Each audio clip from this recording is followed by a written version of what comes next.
Guys, welcome back. So as you see, I got my collards cooking. Got my collard greens on. And I season them with some lemon pepper, some seasoning salt, some fresh garlic.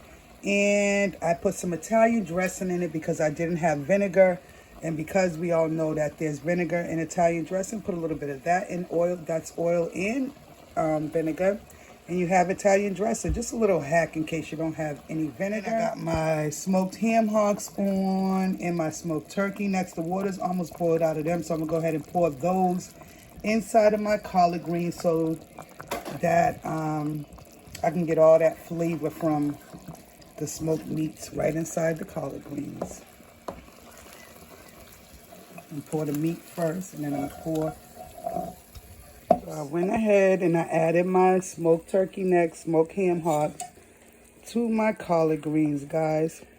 Right along with the juice from the turkey necks and the ham hocks, so that it can give the collard greens even more flavor, guys. And that's that for my collard greens. So if you want a full tutorial, press the rewind on this video because I show you step by step on how I did my collard greens. Well, actually, I had to not, so I showed the beginning, but I had to show you them in the pot afterwards because my phone died. So this is after I seasoned it with everything I said. Put the ham hock smoked turkey necks in there.